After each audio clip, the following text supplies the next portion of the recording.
expression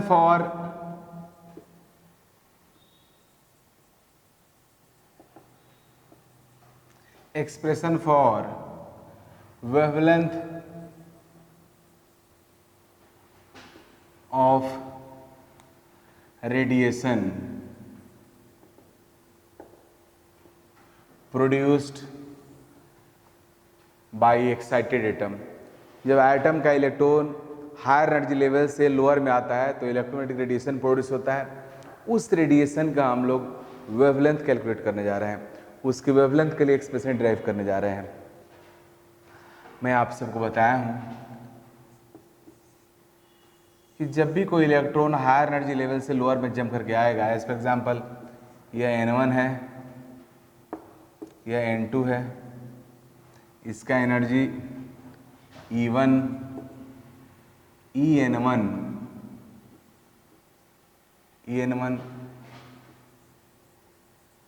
energy of N1 shell, EN2 energy of EN2 shell, N2 shell. अब shell number N2 से cell N1 पे electron jump करके आ रहा है। इस इलेक्ट्रॉन के जंपिंग की वजह से जो रेडिएशन प्रोड्यूस हो रहा है, उस रेडिएशन के वेवलेंथ का एक्सप्रेशन ड्राइव करना है हमें। Since I have already discussed, energy of radiation is equal to energy difference between these two cells between which transition takes place। Means जिसके बीच में इलेक्ट्रॉन जंप करता है उनके एनर्जी डिफरेंस के इक्वल एनर्जी ही आपके रेडिएशन का होगा। तो एनर्जी ऑफ रेडिएशन निकालते हैं।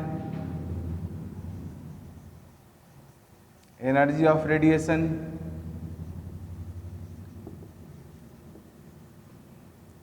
ये कितना होगा जी? EN2 minus EN1। जिस सेल नंबर 2 N2 से N1 पे आ रहा है तो N2 के एनर्जी में से N1 की एनर्जी को माइनस करेंगे, जो आएगा वही हमारा रेडिएशन का एनर्जी होगा। आपको पता है न्यूक्लियस से जैसे जैसे आगे बढ़ते हुए एनर्जी बढ़ते जाता है। क्लियर भी है, अगर हायर एनर्जी लेवल से लोअर में आ रहा है तभी रेडिएशन प्रोड्यूस होगा, तो डिफरेंस होगा EN2 minus EN1।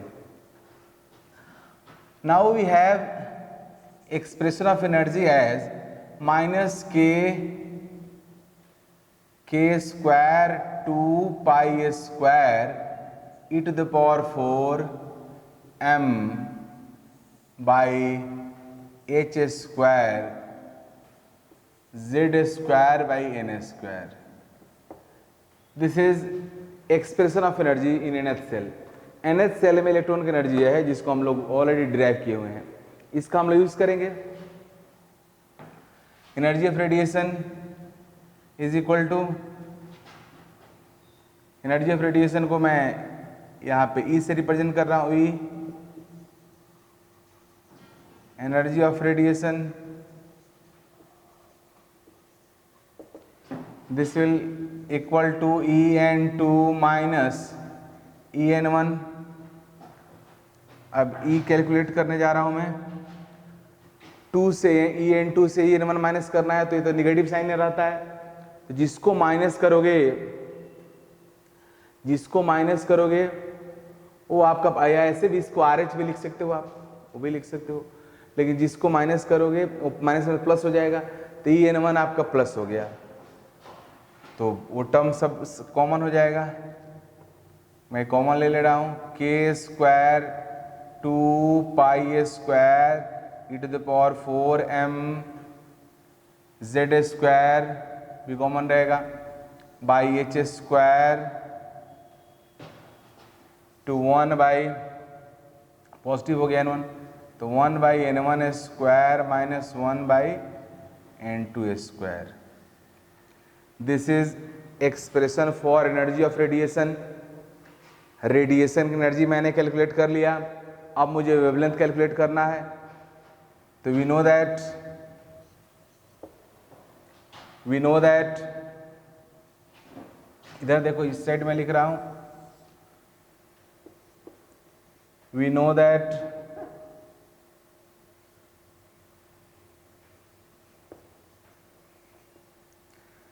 E is equal to H C by lambda, so lambda is equal to H C by E. तो हम लोग लैम्डा निकालने के लिए क्या करेंगे, एच सी में ई से डिवाइड कर देंगे, या 1 बाई लैम्डा अगर लिखना होगा आपको 1 बाई लैम्डा, तो 1 by lambda is equal to what, 1 by, तो ए सी को इधर फेंक देंगे तो E by H C. Energy में एच सी से डिवाइड कर दोगे तो 1 बाई लैम्डा निकल जाएगा। ये टर्म को मैं इस साइड लिख रहा हूं क्योंकि यहां पे हो सकता है आपको न दिखे।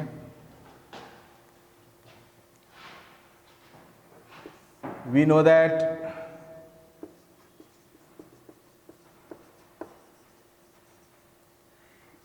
E is equal to hc by lambda, so 1 by lambda is equal to E by hc। हम लोग यही यूज करेंगे। किसी का अगर एनर्जी पता है तो उसमें hc से h प्लैंक कांस्टेंट और c वेलोसिटी ऑफ लाइट से डिवाइड करके क्या निकाल सकते हैं, 1 बाई लैम्डा। यही मैं करूंगा यहाँ पे। रेडिएशन की एनर्जी है, इसमें मैं hc से डिवाइड कर दूंगा तो क्या बन जाएगा, 1 बाई लैम्डा हो जाएगा। तो आगे देखते हैं।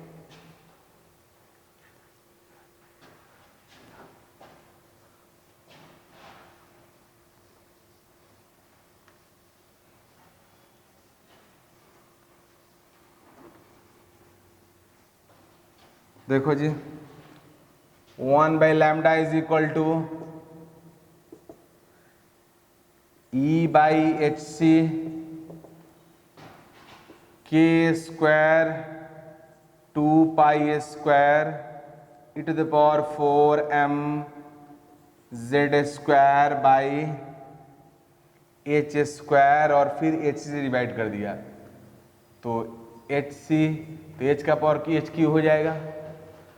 इस side 1 by N one square minus 1 by N two square. ये हमारा एक्सप्रेशन हो गया रेडिएशन मीन्स वेवलेंथ का।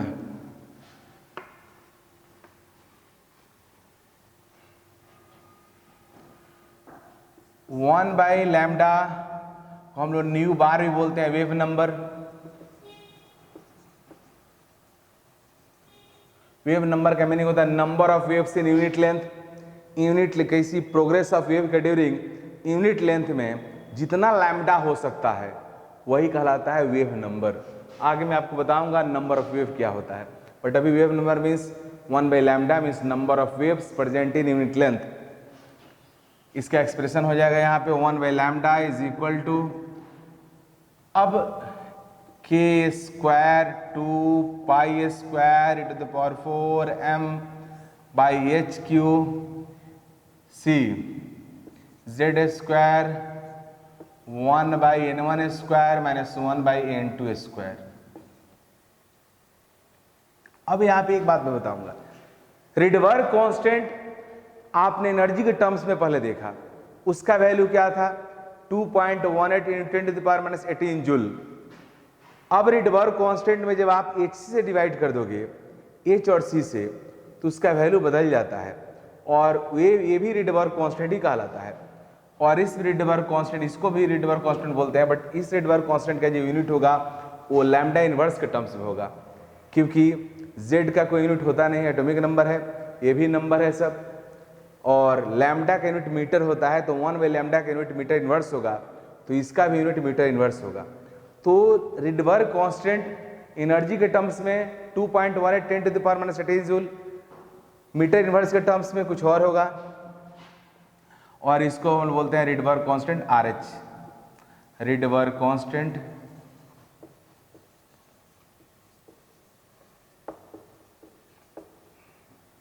तो 1 by lambda is equal to हो गया RH Z square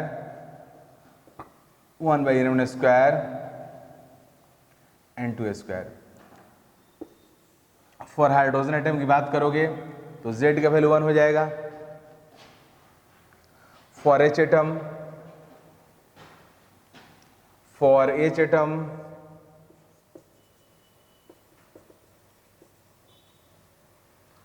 1 by lambda is equal to RH 1 by N one square minus 1 by N two square. ये hydrogen atom के लिए होगा। अब एक दो बातें मैं यहाँ आपको बताना चाहूँगा, डिस्कस करना चाहूँगा। पहली बात, रेडबर्ग कांस्टेंट का वैल्यू, RH का वैल्यू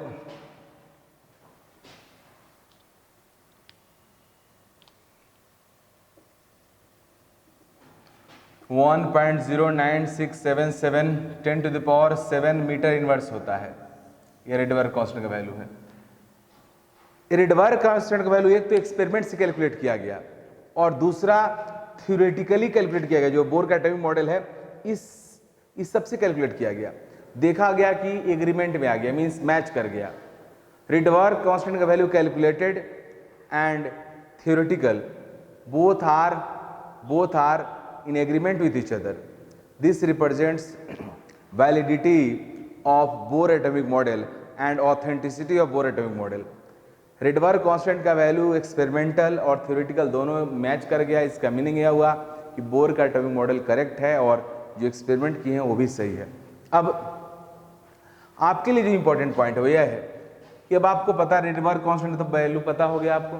अब बोलेगा कि हाइड्रोजन एटम का इलेक्ट्रॉन सेल नंबर 3 से 2 में आ रहा है, what will be wavelength of radiation, you can calculate through this formula।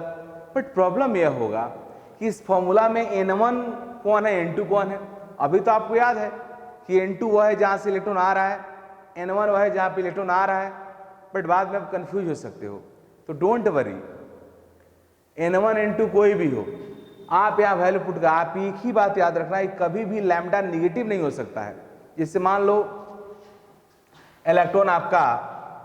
Electron shell number 4 से सेल नंबर 3 में आ रहा है, राइट। अब आप भूल गए हो कि यहाँ पे 3 लिखे कि 4 लिखे, यहाँ पे 3 लिखे कि यहाँ पे 3 लिखे। तो मान लो आप यहाँ पे 3 दे दोगे, 1/λ = RH, यहाँ पे 3 लिख दिया तो 1/3² - 1/4²। तो 1/3² करोगे तो 1/9 होगा और 1/16 होगा। तो ये वैल्यू क्या आएगा, पॉजिटिव आएगा, क्योंकि 1/16 जो होगा वो छोटा होगा 1/9 से, तो वैल्यू पॉजिटिव आएगा, मीन्स करेक्ट है।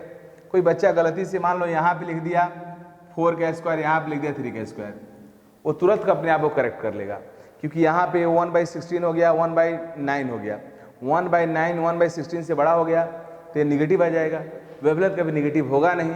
तो इस तरीका से आपको इस फॉर्मूला को एक मेमोराइज करने का बहुत जरूरत, फॉर्मूला की मेमोराइज जरूरत है, but there is no need to identify and distinguish n1 and n2 कि n1 से इलेक्ट्रॉन आता है कि n2 से आता है, इसको याद रखने की जरूरत नहीं है।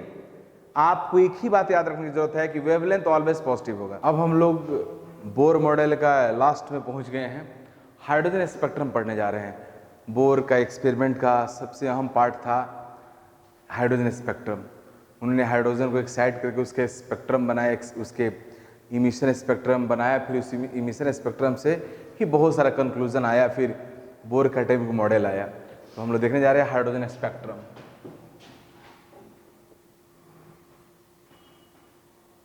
Hydrogen spectrum, hydrogen spectrum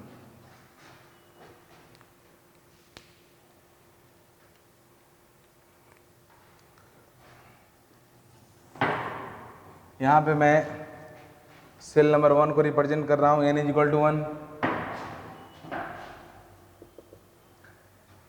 axis पे पोटेंशियल एनर्जी का इंक्रीजिंग ऑर्डर है, पोटेंशियल इंक्रीजिंग। इसके बाद सेल नंबर 2,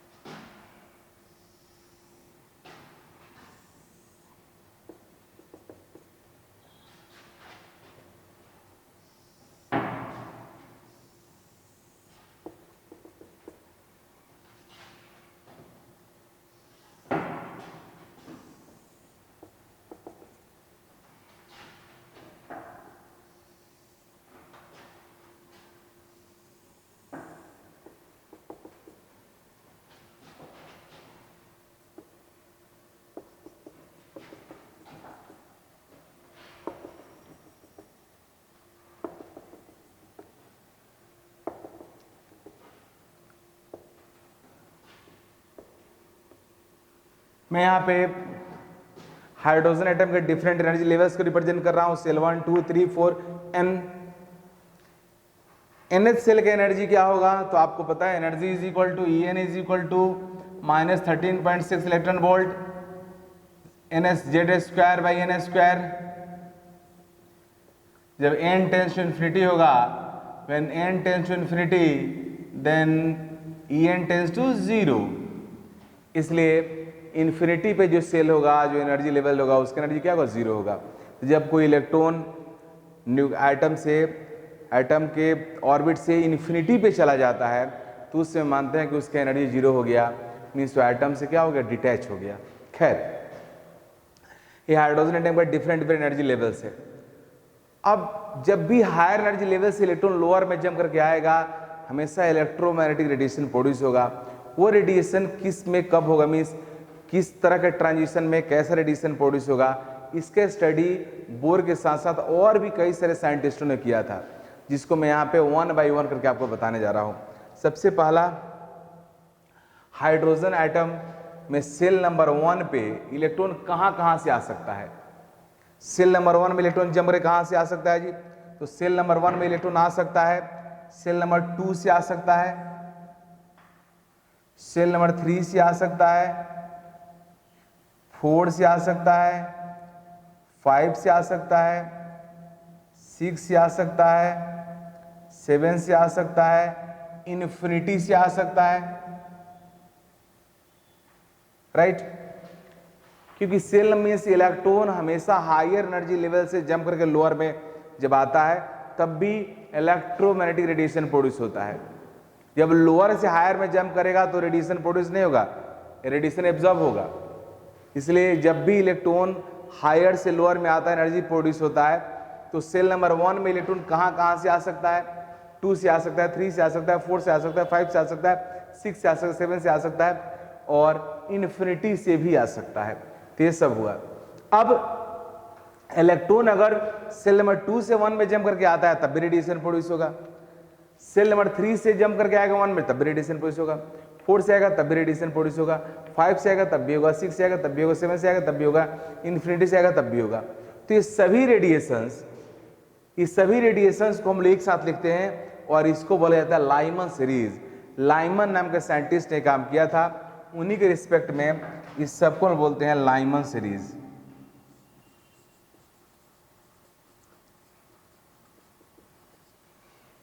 लाइमन सीरीज। अब सेल नंबर 2 पे इलेक्ट्रॉन कहां से आ सकता है, तो सेल नंबर 2 में इलेक्ट्रॉन कहां से आ सकता है, इसी को देखो। सेल नंबर 2 में इलेक्ट्रॉन सेल नंबर 3 से आ सकता है, सेल 4 से आ सकता है, 5 से आ सकता है, 6 से आ सकता है, 7 से आ सकता है, इन्फिनिटी से आ सकता है। लेकिन सेल नंबर 2 में इलेक्ट्रॉन सेल नंबर 1 से नहीं आ सकता है, क्योंकि सेल नंबर 2 में सेल नंबर 1 से जाने के लिए एटम को एनर्जी देना पड़ेगा, क्योंकि 2 हायर है 1 लोअर है। तो हायर से जब लोअर में इलेक्ट्रॉन जंप करता है then energy is emitted. When electron jumps from lower to higher then energy will absorb. तो 2 पे इलेक्ट्रॉन मीन्स 3 4 5 6 7 8 से लेकर इन्फिनिटी तक आ सकता है। अब एक और बात यहाँ मुझे बतानी थी। आप देख रहे हो ये जो गैप देख रहे हो सेल्स के बीच, जैसे जैसे आप न्यूक्लियस से दूर होते जाओगे एनर्जी डिफरेंस कम होते जाता है।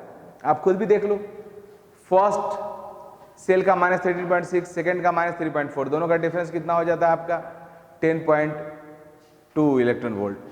अब आप थर्ड का, सेकेंड का -3.4, थर्ड का 1.5, डिफरेंस बहुत कम हो गया। तो जैसे जैसे न्यूक्लियस सब डिस्टेंट होते जाते हो वैसे वैसे 2 कंसेक्यूटिव एनर्जी लेवल्स के बीच का एनर्जी डिफरेंस डिक्रीज होते जाता है। तो मुझे यहाँ भी दिखाना था, लेकिन मैं कोशिश किया हूँ कि गैप कम होता जाए। लेकिन अगर आपको गैप कम नहीं लग रहा है तो ये आपकी आंखों का भ्रम है या मेरे फाइन आर्ट का कमाल है। लेकिन रियल में, एक्चुअल में जितना विड्थ इसका है उससे कम इसका होना चाहिए, उससे कम इसका होना चाहिए, उससे कम इसका होना चाहिए, उससे कम इसका होना चाहिए, उससे कम इसका होना चाहिए। क्योंकि जैसे जैसे न्यूक्लियस सब डिस्टेंट होते जाओगे वैसे वैसे टू एनर्जी लेवल्स के बीच एनर्जी डिफरेंस डिक्रीज होते जाता है। और प्रैक्टिकली देखा गया है कि आफ्टर सेवेंथ एनर्जी लेवल्स के बाद टू एनर्जी लेवल्स के बीच का डिफरेंस इतना कम होता है, there seems to be superimposed, ऐसा लगता है कि वो एक दूसरे से मिक्सअप हो गया है। That's why I didn't show energy levels after 7। उसके बाद मैं नहीं दिखाया क्योंकि वो मतलब सुपर इम्पोज हो जाता है, तो उसको डिस्टिंक्टली दिखाना प्रैक्टिकली सही नहीं है और थ्योरेटिकली भी नहीं। अब सेल नंबर 2 पे कहीं से भी इलेक्ट्रॉन जंप करके आएगा हाइड्रोजन एटम में, तो जितने भी रेडिएशंस प्रोड्यूस होंगे, all radiations are collectively called Balmer series because this work was done by Balmer scientist.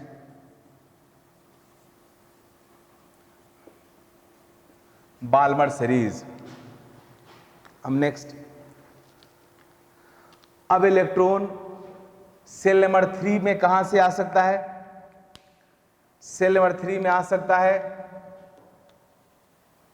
4 से, सेल नंबर 3 में आ सकता है 5 से, सेल नंबर 3 में आ सकता है 6 से, सेल नंबर 3 में आ सकता है 7 से, सेल नंबर 3 में आ सकता है इन्फिनिटी से।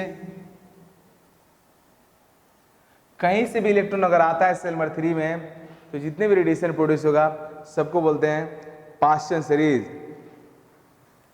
पाश्चन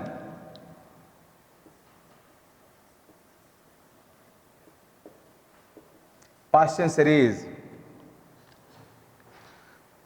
अब इलेक्ट्रॉन सेल नंबर 4 में कहां से आ सकता है? 4 में आ सकता है 5th से, 4 में आ सकता है 6 से, 4 में आ सकता है 7 से, 4 में आ सकता है इन्फिनिटी से। कहीं से भी इलेक्ट्रॉन अगर आता है सेल नंबर 4 में, तो उसको बोलते हैं लाइमन, बाल्मर, पाश्चन। तो उसके बाद ब्रैकेट सीरीज।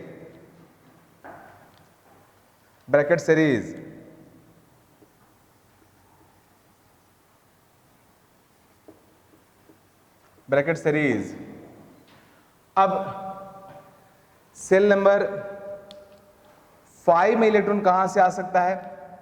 सेल नंबर 5 में आ सकता है, सेल 6 से आ सकता है, 7 से आ सकता है, इन्फिनिटी से आ सकता है। कहीं से भी आए, इसको बोलते हैं पीफॉन्ड सीरीज।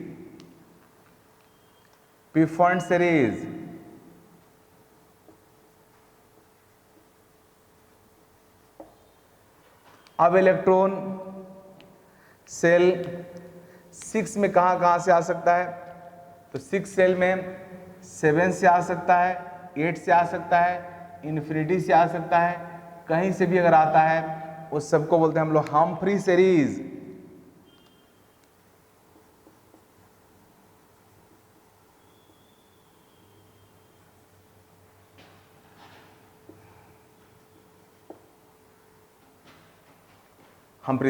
अब जितने भी ये सब सीरीज हैं,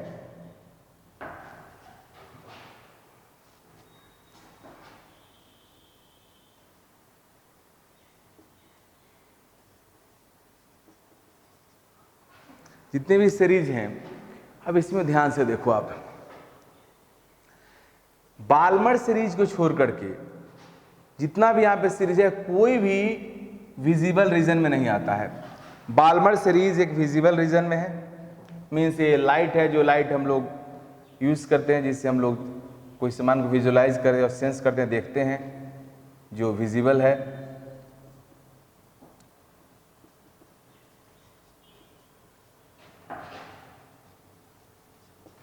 विजिबल रीजन में बाल्मर सीरीज ओनली रहता है।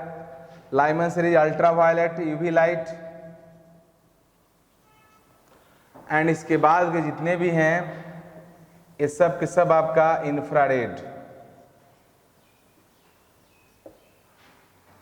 अब नेक्स्ट पॉइंट, अब देखो जी, लाइमन सीरीज की मैं बात कर रहा हूं।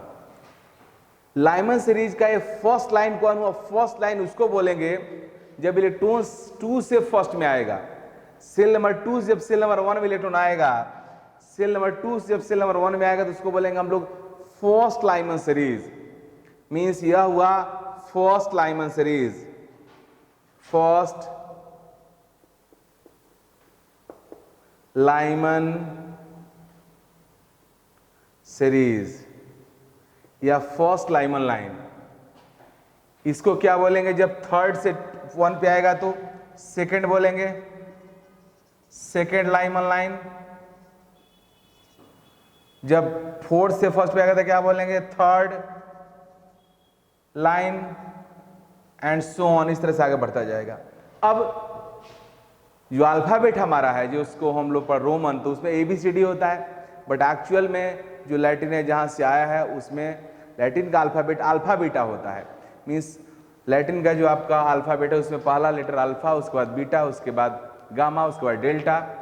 इस वजह से हम लोग ये लाइमन सीरीज का जो फर्स्ट लाइन है इसको बोलेंगे alpha line of Lyman series. इसको क्या बोलेंगे जी? Alpha line, alpha line. इसको क्या बोलेंगे जी? सेकंड वाले को क्या बोलेंगे? Beta line, beta line of Lyman series. Alpha, alpha, beta, gamma, delta, eta, theta, ये सब आपका अल्फाबेट होता है, इसी से अल्फाबेट वर्ड भी आया। तीसरा जो लाइमन सीरीज का है जो फोर्थ से फर्स्ट पे आ रहा है, इसको बोलेंगे गामा लाइन, गामा लाइन बोलेंगे ऑफ लाइमन सीरीज। इसके बाद बोले क्या बोलेंगे जी? डेल्टा लाइन,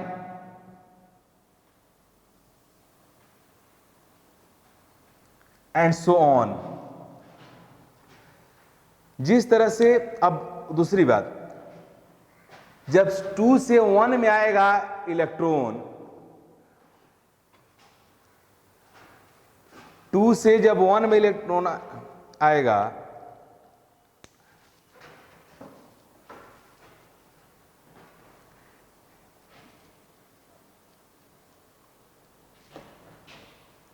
टू से, पहले इसको देख लो आप सब, ये अल्फा लाइन हुआ।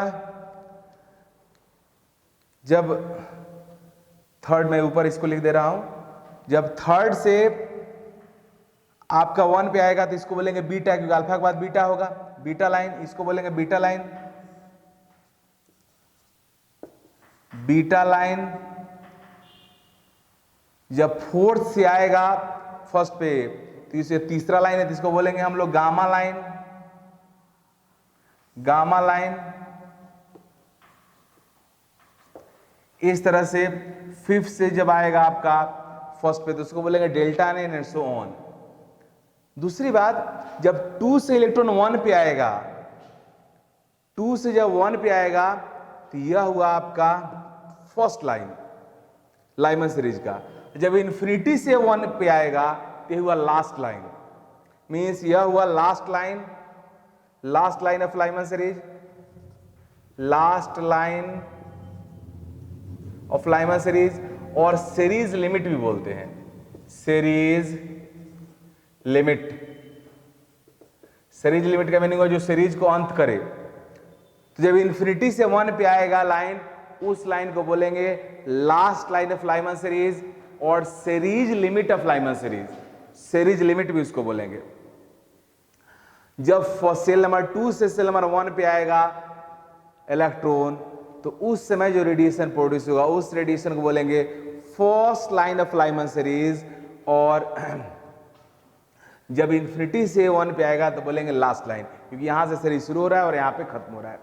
अब एक और पॉइंट आपसे पूछेगा कि what is the maximum wavelength radiation of Lyman series, means maximum which is maximum wavelength radiation of Lyman series. Maximum wavelength वाला रेडिएशन कौन है लाइमन सीरीज का? तो वेवलेंथ मैक्सिमम कब होगा? जब एनर्जी मिनिमम होगा। तो जब 2 से 1 पे आएगा तो एनर्जी डिफरेंस सबसे कम होगा। जब इन्फिनिटी से 1 पे आएगा तो एनर्जी डिफरेंस सबसे ज्यादा होगा। तो जब इन्फिनिटी से 1 पे आएगा इलेक्ट्रॉन, तो उस समय जो रेडिएशन प्रोड्यूस होगा उस रेडिएशन की एनर्जी सबसे ज्यादा होगा। एनर्जी हाईएस्ट का मीनिंग हुआ वेवलेंथ क्या होगा? मिनिमम होगा। तो लास्ट लाइन जो आप देख रहे हो, ये लास्ट लाइन आपका हाईएस्ट एनर्जी रेडिएशन है। इसका एनर्जी क्या होगा? हाईएस्ट होगा, हाईएस्ट एनर्जी एनर्जी इसका हाईएस्ट होगा और वेवलेंथ क्या होगा जी, लोएस्ट होगा। Minimum wavelength, minimum wavelength, minimum wavelength Lyman series means ये जो लास्ट लाइन आप देख रहे हो इसका लैम्डा क्या होगा जी, मिनिमम होगा, इसका लैम्डा मिनिमम होगा। और जो फर्स्ट लाइन आप देख रहे हो, ये जो अल्फा लाइन आप देख रहे हो, अल्फा लाइन का वेवलेंथ मैक्सिमम होगा, वेवलेंथ इसका मैक्सिमम होगा। मैक्सिमम वेवलेंथ क्यों हुआ, क्योंकि अल्फा लाइन की एनर्जी मिनिमम है। जब रेडिएशन की एनर्जी मिनिमम होगा तो वेवलेंथ मैक्सिमम होगा, जब एनर्जी मैक्सिमम होगा तो वेवलेंथ मिनिमम होगा। तो in this way I explained Lyman series, first line alpha, second line beta, third line gamma, fourth line delta. First line होगा जब 2 से 1 पे आएगा, सेकेंड लाइन होगा जब 3 से 1 पे आएगा, थर्ड लाइन होगा जब 4 से 1 पे आएगा, आपका फोर्थ लाइन होगा जब 5 से 1 पे आएगा। इस तरह से जब इन्फिनिटी से 1 पे आएगा तो सीरीज लिमिट होगा, वो लास्ट लाइन होगा और उसके पास एनर्जी हाईएस्ट होगा, उसका वेवलेंथ मिनिमम होगा। अब हम लोग आ रहे हैं बाल्मर सीरीज पे। ये जो बाल्मर सीरीज है, और एक और बात, लाइमन सीरीज में एनर्जी डिफरेंस सबसे बड़ा होता है क्योंकि ये अल्ट्रावायलेट रहता है। अगर फिगर ड्रॉ करना रहता प्रॉपर तो बोर्ड में मैं सबसे नीचे बनाता इसको N1 को और N2 N3 को ऊपर करता। खैर फिर भी आपको मैं समझा रहा हूँ, यह डिफरेंस सबसे ज़्यादा होता है क्योंकि सेल नंबर 2 और सेल नंबर 1 के बीच का एनर्जी डिफरेंस सबसे बड़ा होता है। अब बाल्मर सीरीज में देखो, बाल्मर सीरीज विजिबल रीजन में रहता है, तो इसका भी ये अल्फा लाइन बाल्मर सीरीज हुआ, ये हुआ अल्फा लाइन होगा, ये बीटा लाइन होगा, ये गामा लाइन होगा। मीन सेम उसी तरह से जिस तरह से आपने लाइमन में पढ़ा। बट यहाँ एक और इंटरेस्टिंग पॉइंट है। इंटरेस्टिंग पॉइंट यह है कि बाल्मर सीरीज का जो फर्स्ट लाइन है इसका एनर्जी क्या होगा जी, सबसे कम होगा, तो वेवलेंथ क्या होगा, सबसे ज्यादा होगा, वेवलेंथ सबसे ज्यादा होगा।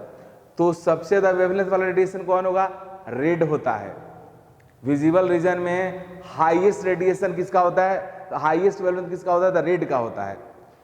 तो यह आपका रेड लाइन होगा, ये होगा रेड। विबग्योर आपको याद है ना,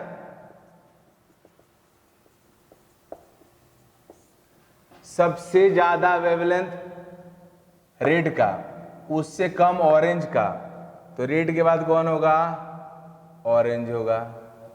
उसके बाद कौन होगा, येलो होगा, क्योंकि वेवलेंथ क्या हो रहा है, बढ़ते जा रहा है। सबसे ज्यादा वेवलेंथ घटते जा रहा है। सबसे ज्यादा वेवलेंथ होगा फर्स्ट का, बाल्मर सीरीज का फर्स्ट लाइन का, क्योंकि फर्स्ट लाइन की एनर्जी मिनिमम होता है, एनर्जी मिनिमम होगा, वेवलेंथ मैक्सिमम होगा, और फिर इस तरह से आगे बढ़ते आप जा सकते हो। इसका लास्ट लाइन जो रहता है इन्फिनिटी जब 1 पे आता है, इन्फिनिटी 2 पे आता है, तो लास्ट लाइन हुआ, ये हुआ last line, last line of Balmer series. यह वायलेट रीजन में होगा क्योंकि वायलेट का एनर्जी मिनिमम होता, वायलेट का एनर्जी मैक्सिमम होता है, वेवलेंथ मिनिमम होता है। जब इन्फिनिटी से 2 पे आएगा तो एनर्जी डिफरेंस सबसे ज्यादा होगा, तो वेवलेंथ सबसे कम होगा। तो इस तरह से यह एंड आपका रेड से होगा और यह एंड क्या होगा, वायलेट होगा। मीन्स यहाँ पे आपको वायलेट होगा, और इस तरह से सारे जितने भी विजिबल रीजन कॉम्पोनेंट्स है विबग्योर सब इसमें प्रेजेंट होंगे। तो कई बार एग्जाम में बोलता है कि बाल्मर सीरीज के रेड लाइन से, रेड साइड से तीसरा रेडिएशन कौन होगा, तो बाल्मर सीरीज का रेड लाइन यह हुआ जब 3 से 2 पे आ रहा है, तो तीसरा कौन होगा, यहाँ से 1 2 3, तीसरा यह हुआ, कहाँ से आएगा जी, 5 से कहाँ पे आएगा, 2 पे आएगा, तो 5 to 2 ट्रांजिशन होगा। तो इस तरह से क्वेश्चन पूछता है। और बाद बाकी जितने भी रेस्ट हैं, पास्सन, ब्रैकेट, पफंड, हम्फ्री, ये सब के सब रेड इन्फ्रारेड रीजन में आता है। इसमें भी जो पहला लाइन है वो अल्फा होगा, दूसरा लाइन बीटा होगा, तीसरा लाइन गामा होगा, लास्ट लाइन सीरीज लिमिट होगा, सब में एक ही पैटर्न है। तो ये था आपका hydrogen spectrum. Now limitations of Bohr atomic model और demerits of Bohr atomic model.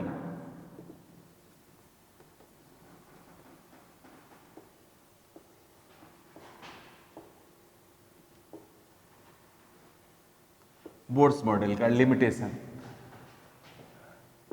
Major limitation Bohr model का दो ही है, ऐसे तो कुछ कुछ बहुत सारा लिखा जाता है, बट मेजर लिमिटेशन दो है। पहला लिमिटेशन है it is only applicable for hydrogen atom and hydrogen like atom. Means bore atomic model only उसी एटम को रिप्रेजेंट करता है जिसके पास एक ही इलेक्ट्रॉन हो, मोनो इलेक्ट्रॉन सिस्टम को रिप्रेजेंट करता है। मीन्स हाइड्रोजन को और hydrogen like atom like helium plus, lithium 2 plus, beryllium 3 plus, उसको ही रिप्रेजेंट करता है। यह इसका मेजर डिमेरिट है, क्योंकि यह मॉडल केवल हाइड्रोजन तक ही लिमिट रखता है। जब किसी एटम के पास मोर देन 1 इलेक्ट्रॉन होगा उसके बारे में एक एग्जैक्ट आइडिया नहीं देता है। तो पहला point, bore atomic model only represents hydrogen atom and hydrogen like atoms, इसका फर्स्ट डिमेरिट है। सेकेंड डिमेरिट इसका है वो है स्प्लिटिंग ऑफ स्पेक्ट्रल लाइंस। जो आप देखते हो ना लाइमन सीरीज, बाल्मर सीरीज में सेल नंबर 2 से इलेक्ट्रॉन जम करके आया, आपका 1 पे थे, रेडिएशन एक प्रोड्यूस हो गया। तो ये जो स्पेक्ट्रम था, इस स्पेक्ट्रम को, जो हाइड्रोजन स्पेक्ट्रम है, हाइड्रोजन स्पेक्ट्रम को हम लोग नहीं, जीमेन नाम के साइंटिस्ट मैग्नेटिक फील्ड में ले गए।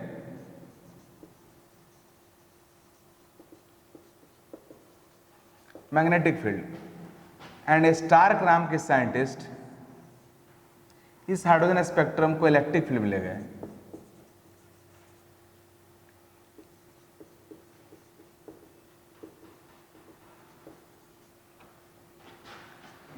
ये हमारा जो हाइड्रोजन स्पेक्ट्रम है, जो लाइन लाइन आप देखते हो, वो लाइन लाइन फाइन लाइंस में स्प्लिट हो गया।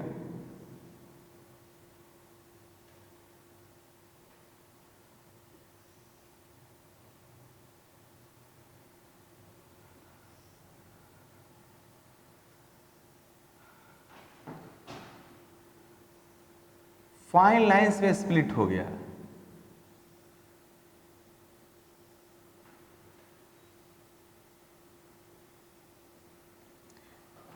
Means splitting of spectral lines.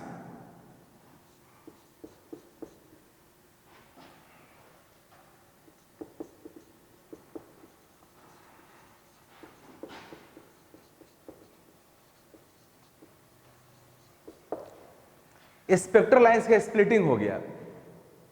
Stark नाम के साइंटिस्ट जब हाइड्रोजन स्पेक्ट्रम को इलेक्ट्रिक फील्ड में ले गए, तो हाइड्रोजन स्पेक्ट्रम का जो स्पेक्ट्रल लाइंस था वो फाइन लाइंस में ब्रेक हो गया, जिसको हम बोलते हैं Stark effect. Splitting of spectral lines, splitting of spectral lines into fine lines in electric field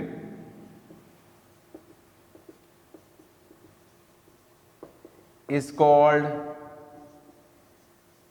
Stark effect. इसको स्टार्क इफेक्ट बोलते हैं।